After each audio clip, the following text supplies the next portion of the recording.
সোমবার কোচবিহারে প্রশাসনিক বৈঠক শেষ করে মুখ্যমন্ত্রী মমতা বন্দ্যোপাধ্যায় পা বাড়ান শহরের অন্যতম গর্ব ঐতিহ্যবাহী মদন মোহন মন্দিরের উদ্দেশ্যে। মুখ্যমন্ত্রীর আগমনকে ঘিরে যেন আঁটো হয়ে উঠেছিল ভিড়। উৎসুক মানুষের চোখে ছিল এক ধরনের উচ্ছ্বাস।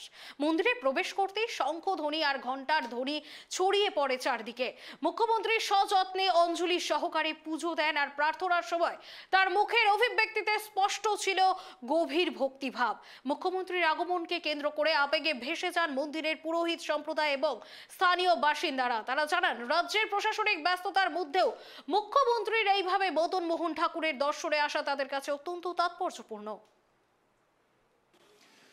মুখ্যমন্ত্রী উত্তরবঙ্গ সফরে আজ ছিল তার কুচবিহার সফর এবং কুচবিহার সফরে তিনি রবীন্দ্র মঞ্চের প্রশাসনিক বৈঠক পর তিনি চলে আসেন মদনমোহন বাড়িতে পুজো দেওয়ার উদ্দেশ্যে এবং মদনমোহন বাড়িতে তিনি পুজো দিলেন, পুজো দিয়ে বেরিয়ে যান। কিন্তু মদনমোহন বাড়িতে যে ঐতিহ্যবাহী যে এই মন্দিরে যখনই আসেন কুচবিহারে তখনই মুখ্যমন্ত্রী পুজো দেন এবং পুজো দেওয়ার সময় যিনি প্রধান পুরোহিত ছিলেন তার সঙ্গে আমরা কথা বলবো যে আজকে মুখ্যমন্ত্রী আসলেন, আসার পর কি বললেন?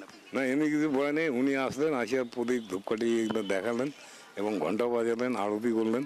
করার পর মুখ্যমন্ত্রীকে পুষ্পাঞ্জলি প্রদান করা হলো, প্রণাম করে শান্তি আশীর্বাদ দেওয়া হয়েছে। এবং মানে কুচবিহার আসলেই উনি মদন বাড়িতে আসবেন, আসে এখানে পুজো দিয়ে যান মদন মোহনের। আপনারা কতটা উৎসাহিত যে একজন রাজ্যের মুখ্যমন্ত্রী? না, আমরা খুবই উৎসাহিত, কেন এর আগে উনি আসছেন, বহুবার আসছিলেন। কুচবিহার আসলে উনি এখানে মদন বাড়িতে আসবেন, এসে পুজো দিবেন, তারপরে বাইরের কাজ করবেন। এই ঠাকুর মন্দিরের তো বিরাট ঐতিহ্য আছে, বহু প্রাচীন, সেক্ষেত্রে আপনি কি বলবেন প্রাচীন এই ইতিহাসটা? যদি এটা আছে মহারাজা নৃপেন্দ্রনাথ 1889 খ্রিস্টাব্দে প্রতিষ্ঠিত করছিলেন। এই বিগ্রহগুলো ছিল আগে রাজবাড়িতে, রাজার আমলে তখন কাউকে ঢুকতে দিত না। তখন আমাদের পণ্ডিতদের সাথে আলোচনা করার পর তখন এই মন্দিরটা প্রতিষ্ঠিত করেন মহারাজা নৃপেন্দ্রনাথ। এই যে মহারাজা নৃপেন্দ্রনাথ প্রতিষ্ঠিত করেছিলেন এবং মুখ্যমন্ত্রী আসলেন, মুখ্যমন্ত্রী ঢোকার সময় জিজ্ঞেস করলেন যে গেস্ট হাউসটা হয়েছে কিনা, আপনাদের জিজ্ঞেস করলেন? না, ওটা গেস্ট হাউসে হয়ে গেছে এবং ওখানে ওপেনিংও হয়ে গেছে আমাদের গেস্ট হাউস। উনি ওইটাই জিজ্ঞেস করলেন।